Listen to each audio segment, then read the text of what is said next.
Mas ao vivo, nosso Destaque 94, sempre com temas, assuntos aí relevantes, né? Que realmente fazem aí, né? Fazem a diferença, temas que impactam a nossa vida. Sempre com convidados especiais. E agora, no nosso segundo bloco, nós vamos conversar com a doutora Márcia Santana, já está aqui ao vivo conosco. Vamos falar sobre saúde mental e mulheres, viu? Saúde mental feminina, o desafio de cuidar de todos sem esquecer de si. A saúde mental das mulheres tem sido aí cada vez mais discutida, especialmente diante das muitas responsabilidades que nós assumimos aí, né, na sociedade, entre trabalho, família, vida pessoal e pressões sociais. Muitas mulheres também acabam colocando o cuidado com a própria saúde em segundo plano. O resultado pode ser aí, gente, sobrecarga emocional, ansiedade, esgotamento e outros desafios que afetam a qualidade de vida. Para falar sobre esse tema tão importante, o programa Destaque recebe a psiquiatra Márcia Santana, que traz reflexões aí sobre os principais desafios da saúde mental feminina e também a importância aí do autocuidado. E você participa conosco, interage pelo Zap 359-9733-0094, para você também, gente, olha, acompanhar e faturar prêmios aqui no final do programa, viu? Vem pro Zap para você também faturar prêmios no final do programa. A doutora Márcia já está aqui conosco ao vivo, aqui na Rádio 94, e vai responder a sua pergunta também, que vai chegar aqui através do 359-9733-0094. Doutora Márcia, bem-vinda, bom dia. Bom dia, Lidiane, os ouvintes da Rádio 94. É um prazer estar aqui no mês das mulheres falando sobre saúde mental, né? Prazer imenso recebê-la aqui mais uma vez, doutora Márcia. E para a gente começar, por que as mulheres, doutora Márcia, estão aí entre as que mais sofrem com ansiedade e depressão hoje? São diversos fatores que influenciam o adoecimento mental, principalmente no público feminino, né? Então, quando a gente vai ver por que as mulheres, estatisticamente, em vários estudos mostram que tem um adoecimento maior, tem 1,5 vezes mais chance de ter depressão, tem um nível de prevalência mais alto em relação aos homens. E aí, quando a gente vai ver os fatores de risco que estão correlacionados, são combinações, por exemplo, dos fatores biológicos, que são as fases da mulher, né? Então, a fase de alteração hormonal, gestação, pós-parto, período, por exemplo, perimenopausa, pós-menopausa, né? A gente tem as questões também sociais, no qual as mulheres sofrem um número maior de violência, né? Violência sexual, violência psicológica, violência doméstica. Então, isso também aumenta, um fator agravante no processo de saúde mental, né? A questão da falta de igualdade de gênero, inclusive nas oportunidades de trabalho, né? Então, às vezes, as mulheres ganham menos, têm o trabalho desvalorizado, né, em comparação a homens do mesmo cargo, na mesma função, né? E a pressão social, que é uma coisa estabelecida e construída às vezes por nós mesmos também, assim, do padrão estético, de beleza, de padrão de querer um perfeccionismo, de dar conta de tudo, né, da supermulher, e a gente vê que isso não é compatível com a realidade, né? E quando vocês me convidaram para o programa, eu fiquei pensando assim, a gente celebra o que no Dia das Mulheres, né? O que é essa data e qual que é a importância da gente celebrar, né? E quando eu vejo isso, eu fico pensando assim, a gente sofre, né? As mulheres sofrem, 4 a 5 mulheres são assassinadas por dia, 1 em cada 3 mulheres sofre algum tipo de violência, questões, por exemplo, só ajustar aqui, que tinha saído. Além da violência, de 1 em cada 3 sofrer violência, a gente vê a gente comemora essa data para celebrar, né, questões sociais, políticas, né, uma data simbólica no qual a gente vê as conquistas, a gente conseguiu votar, a gente conseguiu ir para o mercado de trabalho, a gente teve várias conquistas, mas a gente ainda está longe de chegar onde a mulher merece, né? Porque a gente ainda sofre muito desse sistema da sociedade machista, patriarcal, misógino, na qual as mulheres são violentadas diariamente. Então, a gente tem muito a celebrar, mas a gente também precisa trazer para reflexão que, assim, eu brinco que as mulheres modernas estão exaustas, sobrecarregadas, e a gente ganhou direitos, mas a gente não aprendeu a dividir as tarefas, né? E nós tivemos que lutar por tudo isso, né, doutora Márcia? Então, isso mostra como as pressões sociais acabam interferindo aí na saúde mental, né? E essa questão da luta, né? A mulher tem jornada dupla, tripla, né? Então, às vezes, tem uns vídeos que correm na internet, pergunta para o homem assim, o que você faz depois do trabalho? Descanso, durmo, vejo o jogo de futebol. A mulher sai do trabalho, formal ou informal, qual seja a função dela, mas o trabalho não acaba, porque ela vai para casa, ela vai cuidar da casa, ela vai cuidar dos filhos, ela vai cuidar, às vezes, dos pais idosos, ela vai ajudar a resolver questão de médico, de exame, de medicação. Então, assim, que horas que essa mulher descansa, né? Então, foi bom que a gente quebrou e acessou locais diferentes, oportunidades, mas a gente não teve uma divisão igualitária de tarefas. Na maioria dos lares, né, as mulheres ainda estão sobrecarregadas, né? O cara não sabe se a fralda acabou, se tem que comprar o leite, se o uniforme está servindo, se precisa comprar meia. Então, às vezes, a mulher precisa dar o comando para tudo e isso gera um desgaste mental, porque é uma sobrecarga mental, né? Com certeza, a mulher nunca para de trabalhar. É essa a sensação, né, doutora Márcia? Tá sonhando com as coisas que ainda tem que fazer no dia seguinte. Exatamente. E essa sobrecarga de responsabilidades, então, no dia a dia, ela afeta muito aí a saúde mental nossa, né, doutora Márcia? Sim, afeta demais, porque, assim, as mulheres estão trabalhando o tempo inteiro, né? Que horas, às vezes eu pergunto, que horas que você descansa? Que horas que você faz uma coisa para você? Né? Então, a mulher, às vezes, prioriza o trabalho, os filhos, o marido, né? As outras demandas e não sobra tempo para ela. E aí, às vezes, as pessoas, ou homens, né, viram e falam assim, mas eu ajudo, ou acho que pagar a conta é suficiente para dividir as tarefas do lar, né? E hoje em dia, as mulheres também estão injetando dinheiro dentro dos lares. Na sua maioria, profissional que trabalha, também tem uma contribuição. Mas a outra divisão de tarefa, lavar, passar, cuidar da casa, fazer compra de supermercado, fazer a comida, às vezes fazer a comida para deixar pronta para levar a marmita no dia seguinte. Então, são inúmeras tarefas, o trabalho invisível do lar, que às vezes não é percebido, né, não é valorizado e não é distribuído de forma igualitária, né? E muitas de nós mulheres ainda vivemos naquele modo dar conta de tudo, né, doutora Márcia?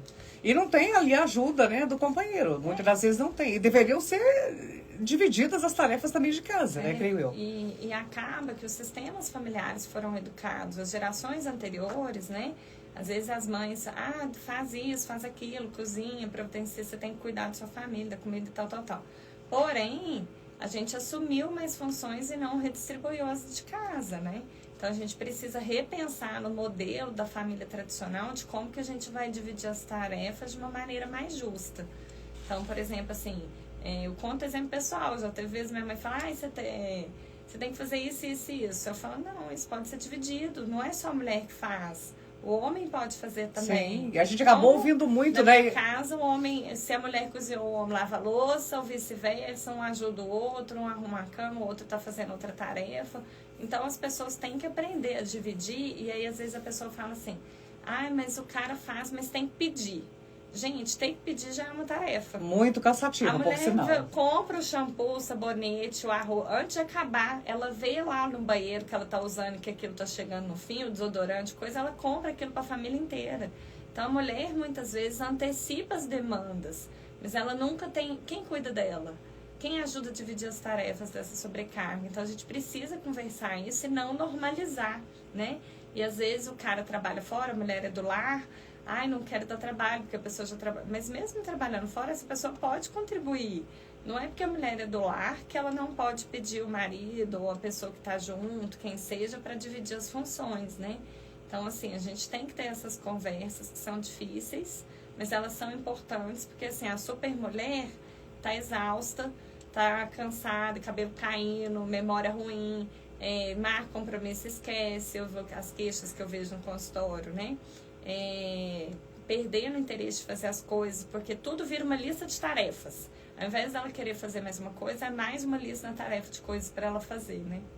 Realmente é pesado tudo isso, né? Precisa aí ter uma divisão, uma ajuda, né? Até porque muitas das mulheres hoje têm ali a sua profissão, trabalham, né? Fora do lar e dentro do lar tem que dar conta de tudo, né?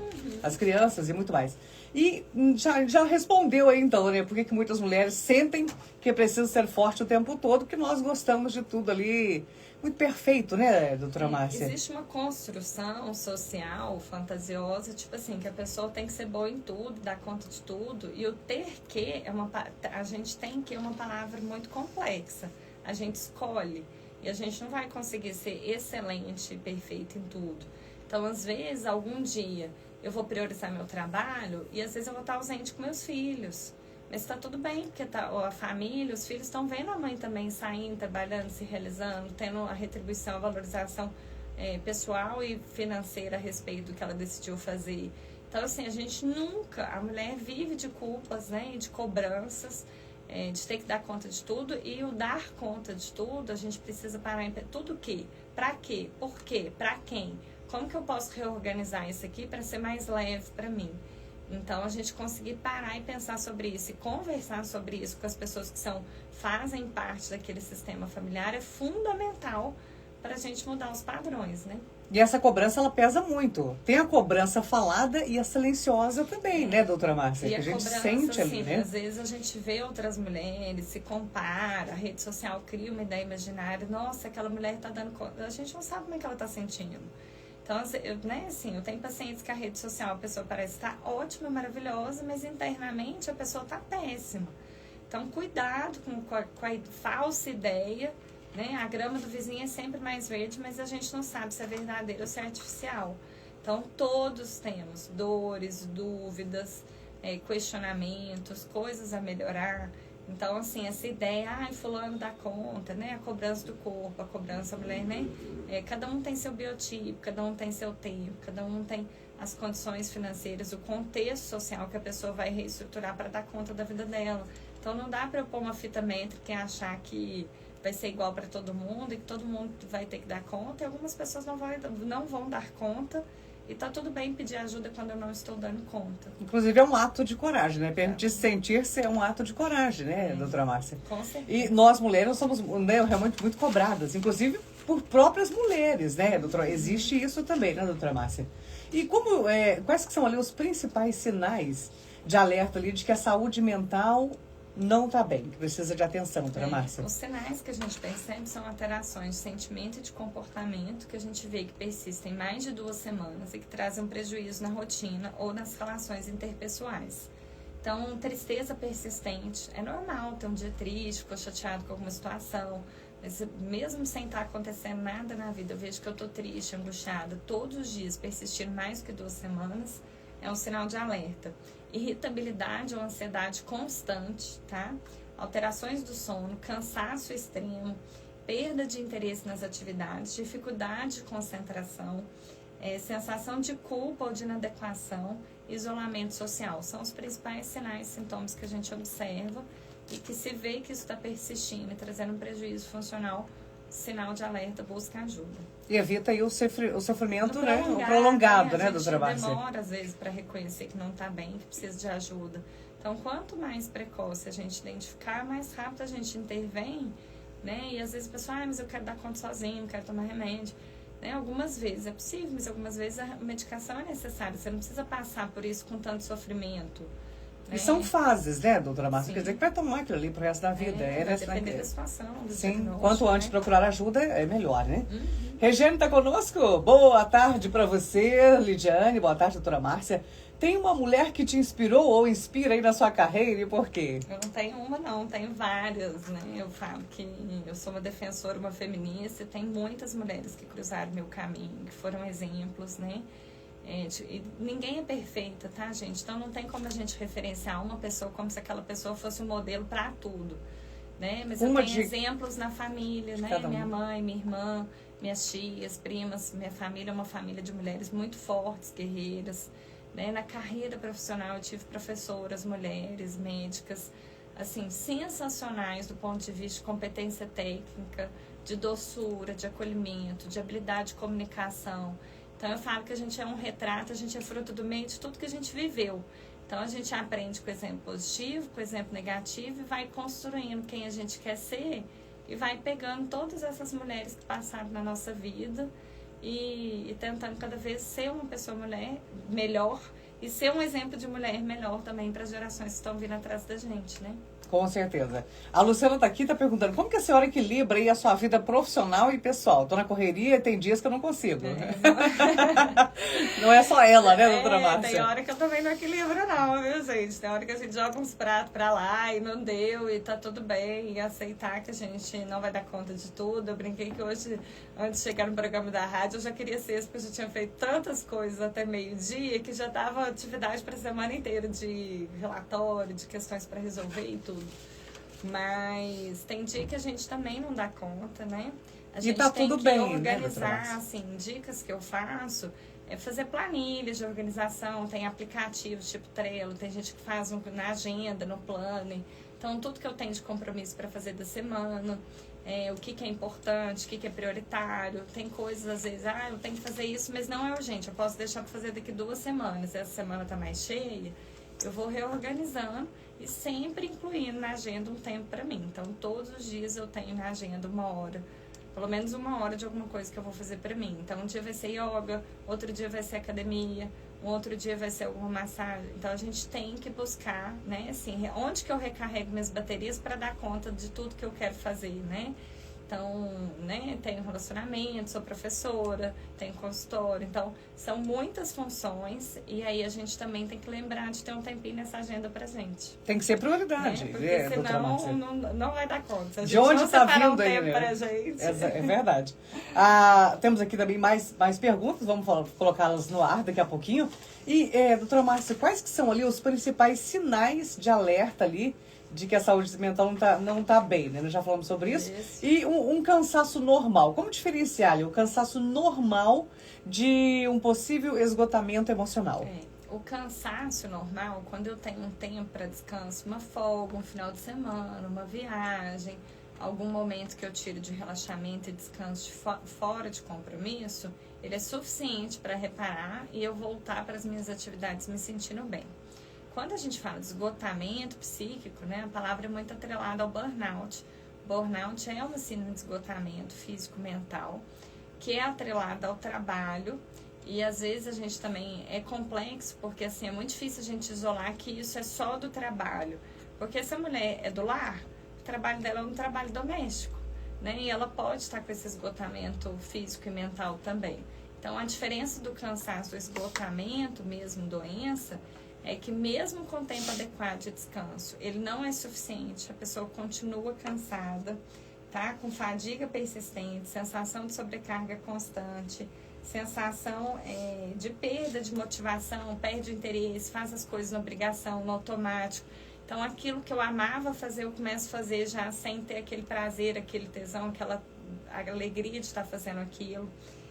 E uma sensação de vazio, de desesperança. Então, se vê que tá não sendo tempo suficiente, tive final de semana, tive férias, tantos dias, voltei, tô cansada, eu preciso rever minha rotina, que eu preciso ajustar, porque às vezes eu falo assim, por exemplo, esgotamento com trabalho, a gente medica um período, mas eu falo, se você não reestruturar a sua forma de lidar com o trabalho, com as questões de demanda, né, o remédio é paliativo. Porque aí a pessoa precisa modificar a forma dela de lidar com as questões. Então, assim, porque senão, eu falo que às vezes a gente dá um remédio, o paciente sente bem, aí ele pega mais coisas para fazer. E eu puxo a orelha do paciente e falo, opa, peraí, né? Não é para você fazer mais coisa. Tem que descobrir a causa, né? E aprender como que você vai fazer suas questões sem deixar isso tudo te adoecer, né? Então, nem todo cansaço nessa hora a gente físico, precisa né? aprender a falar não, estabelecer limites, saber se colocar, impor no lugar o que é confortável ou não para a pessoa, né? Então, às vezes a gente fica com muito medo de desagradar o outro, de colocar o que eu estou disposta ou não a fazer, e isso é importante no campo das relações, do trabalho, que a gente precisa colocar esses limites aí, não ter medo de falar o não, né? Muito importante isso aí, né? O não existe e é para ser falado. E nem precisa justificativa, né, doutora Márcia? A justificativa você pode dar ou não, dependendo da pessoa você escolher, mas não significa que tem hora que não é não, que não. Não tem quero, obrigação. ponto final. E se você quiser dar o trabalho de justificar, gaste sua energia com quem merece justificativa, né? Não saia justificando tudo para todo mundo, né? Exatamente. Porque nem sempre as pessoas vão entender os seus motivos e você está no seu direito. E né? tem que entender que, né, nem todo cansaço é físico, né? Pode ser mental. E é preciso entender isso aí para evitar o burnout, né, doutora Márcia? Porque isso é muito sério, né? E qual que é a relação, doutora Márcia, entre o hormônio e a saúde mental feminina? Os hormônios, eles têm... A gente vê, por exemplo, pós-gestação, que o estrogênio, a progesterona cai. Tem interferência na questão da atenção, da memória, da disposição, da vida sexual, da questão corporal, porque o hormônio também vai influenciar na questão do corpo da mulher. Então, assim, várias questões hormonais vão ter correlação com o processo de adoecimento. Então, assim, às vezes a mulher tem disforia pré-menstrual, tem alteração de hormônio, e às vezes a gente precisa discutir com o ginecologista. Vai manter essa mulher tendo ciclos? Vamos suspender a menstruação e manter direto, associar alguma medicação.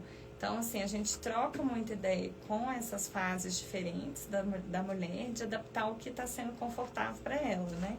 Então, às vezes vai ter que usar algum método contraceptivo, suspender a menstruação, às vezes a mulher, se não tiver nenhuma contraindicação, terapia de reposição hormonal. Então, às vezes a gente tem um acompanho em conjunto, né, com a especialidade de ginecologia, da endocrinologia, da nutrologia, para trabalhar de equilibrar a parte hormonal e o psiquiatra trabalhar na parte psíquica, mas tem muita relação. Porque mente e corpo estão totalmente conectados, né, doutora Márcia? Exatamente. E quais fases da vida da mulher exigem ali mais atenção com a saúde mental?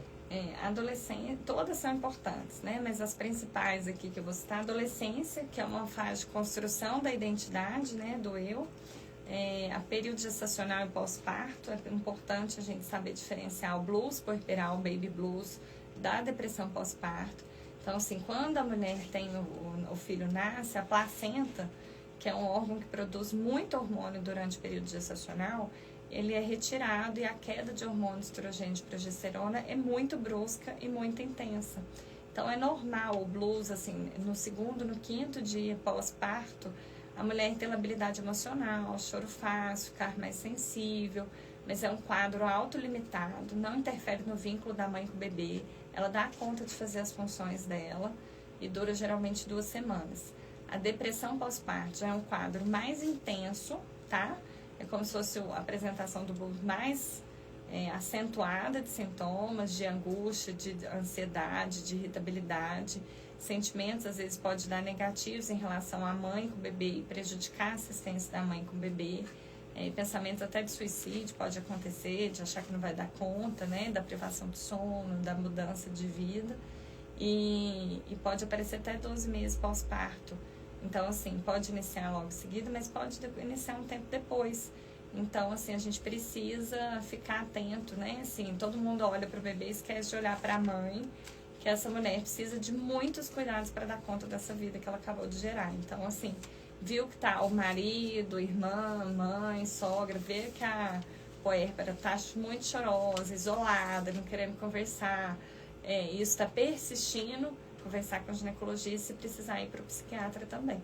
Muito importante essas informações, doutora Márcia, para que a mulher possa entender ali cada fase e se acolher melhor, né? E é normal, né? E a mulher até sente culpa, né? Porque às vezes ela sonhou tanto com aquela fase da vida dela e ela quis tanto a gestação e parto, e por que eu não estou sentindo feliz com isso? Então, às vezes a mulher tem vergonha de falar isso, né? De assumir, e aí sofre calado, sofre sozinha, e a gente precisa conversar sobre isso, porque é comum. Você tem ideia, o blues puerperal atinge, assim, até 80% das mulheres no período pós-parto. Então, é uma estatística muito alta. Muito alta, né? Então, a gente precisa não ter vergonha de conversar sobre essas questões. E entra justamente nessa próxima pergunta, que é a pressão por perfeição, né? Como que ela pode impactar a autoestima e o bem-estar emocional, doutora Márcia? A autoestima é a visão que a gente tem da gente mesmo, né? E a gente constrói através de imagens e símbolos que a gente colocou como padrão ideal de expectativa. Então, assim, a gente tem uma ideia fantasiosa, social da mulher, né? Que a mulher seja bem-sucedida profissionalmente, que ela seja boa mãe, boa esposa, boa parceira, que ela esteja bem fisicamente, emocionalmente equilibrada. E é difícil estar bem em tudo, né? Então, assim, em algum momento, às vezes a gente não vai estar satisfeito, não estou satisfeito com o trabalho, no outro não está satisfeito no relacionamento, no outro, às vezes, não está satisfeito com o corpo, ou, às vezes, várias insatisfações juntas no mesmo momento de vida, e aí isso gera uma ansiedade, uma angústia, uma autocobrança de atingir um padrão que não necessariamente é real, assim. Então, a gente tem que reduzir, ter mais autocompaixão, né? Trabalhar a aceitabilidade, né? Não que a pessoa não possa cuidar, de sentir bem, mas trabalhar com a ideia do perfeccionismo, de tirar isso, assim, existe o Winnicott fala da mãe possível, né? E a mãe possível é a mãe que erra, a gente tem falha, a gente não tá bem o tempo inteiro. Um dia a gente está super tranquilo, um dia a gente dá uma má resposta e reconhecer, olha, não tô bem hoje, me desculpe pela forma como eu falei e tá tudo bem. Então, assim, entender que não tem como estar bem em tudo e de reduzir a autocobrança e fazer o melhor possível. E ser real, com toda certeza, é muito mais saudável do que ser Sincera, perfeita, né, doutora Márcia? E às vezes perfeita de falsidade, não existe, né? Isso, né? Porque às vezes a pessoa assim, parece uma super mulher. Mas aí você vai ver, tá sofrendo, ou tá tratando mal em casa os filhos, ou os pais, ou... O que é ser perfeito, né? Assim, exatamente. Então, a gente tem que tomar esse cuidado também, né? Porque a gente tem acesso a uma parte da pessoa naquele determinado momento. Então, assim, e nos outros? Como que essa pessoa tá sendo?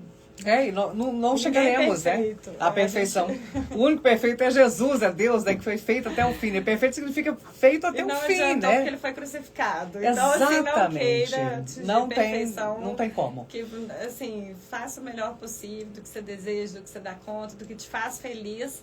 E no final ainda corre risco da gente ser crucificado e tá tudo certo. É verdade. Nosso bate-papo tá muito especial, interessante, informativo, mas o tempo já acelerou por aqui, né, doutora Márcia? Vamos ter que finalizar aqui, infelizmente, né? E gostaria que você deixasse, doutora Márcia, aí uma mensagem para as mulheres que estão se sentindo sobrecarregadas. Já começa aí segunda-feira, já tô com aquele peso. Que mensagem? Primeiro que ninguém precisa carregar o peso do mundo sozinho, né? E que nós, mulheres, precisamos pedir ajuda, né? Umas fortalecer umas às outras, pedir ajuda no ambiente familiar, né? Então, às vezes, o pai ajudou. Não ajudou, é a função dele, né? Quem vai fazer isso? De sentar, fazer reunião em casa, dividir as tarefas, igual tem reunião de trabalho, para redistribuir essa carga, né? Quando possível, né? Dentro das condições que cada uma tem, das condições de acesso, de saúde, fazer uma atividade física regular, tentar ter uma alimentação saudável, buscar terapia, gente. Terapia é muito bom para fazer a gente enxergar padrões comportamentais de condicionamento que nós aprendemos como modelos ao longo da vida e que às vezes a gente normaliza e que a gente precisa mudar e fazer diferente. Então, às vezes minha mãe, a outra avó era assim, não significa que eu tenha que ser da mesma maneira. Então, eu posso criar um sistema que seja diferente para mim, que me sobrecarregue menos, né? E quando vê que o sentimento e o prejuízo funcional está muito ruim, né, prejudicando, não ter medo de buscar ajuda médica, né, de buscar um tratamento. Então, assim, não é para a mulher deixar de ser ela, mas que a gente consiga ser mulher de maneira mais leve, né, mais prazerosa e que a gente possa aproveitar a vida também, não só a lista de tarefas da nossa semana que a gente tem, para poder aproveitar a vida também. Tem uma rápida pergunta aqui, doutora Márcia, para te encerrar. Bom dia, doutora, tudo bem? Eu tomo esse remédio e já tem 1 ano, não voltei no médico, mas eu sinto que ele tá bom para mim ainda. Você acha que eu devo voltar ao médico ou parar de tomar? Essa pergunta é muito boa, viu? Obrigada pela pergunta. E assim, depende do diagnóstico, depende de como a pessoa tá. Por isso que as avaliações e o acompanhamento são importantes. Tem gente que às vezes fica renovando a receita anos e anos e anos, ou leva no posto, ou pede a secretária do médico e renova a receita sem passar pela consulta. Então, assim, eu acho que de tempos em tempos, assim, mesmo a pessoa estando bem, assim, no mínimo, a cada 4, 6 meses, ir no médico, conversar pelo menos 2 vezes no ano, para saber, né, do ponto de vista da saúde mental, da psiquiatria, como é que tá, se o tratamento vai manter, se não vai manter, porque tudo vai depender do diagnóstico. Tem tratamentos que são para a vida inteira. E aí a pessoa vai ter que usar a medicação a vida inteira, não necessariamente a mesma medicação, naquela mesma dose, porque isso a gente vai adequar para cada momento, fase de vida. Então, por exemplo, um paciente com depressão ou com alguma questão que está no período gestacional e aleitamento materno, tem medicações que são seguras para ela usar. Então, nós vamos adequar o tratamento para a fase de vida que ela está, né? Mas eu aconselho essa pessoa a buscar, né? Então, se já tem 1 ano que está tomando, volta no médico e pergunta isso, olha, o que eu tenho, qual que é a proposta de tratamento, eu vou usar isso por quanto tempo, eu tenho que usar a vida inteira, para saber, né? E a pessoa ter o prognóstico do tratamento e do diagnóstico, né? Ok, muito obrigada, doutora Márcia Santana, por esse bate-papo, essa entrevista super interessante e informativa. Se você chegou agora, não se preocupe, porque tem lá em nosso Instagram. Muito obrigada, doutora Márcia, mais uma vez. E olha só, gente, cuidar da saúde mental é fundamental aí para uma vida mais equilibrada, saudável, ao discutirem os desafios emocionais enfrentados aí por muitas mulheres. A psiquiatra Márcia Santana ajuda a ampliar o debate sobre autocuidado, apoio e qualidade de vida. E o Destaque segue trazendo temas importantes para informar, conscientizar e valorizar histórias e experiências que fazem a diferença aí na nossa vida e também na nossa comunidade. Daqui a pouco eu volto.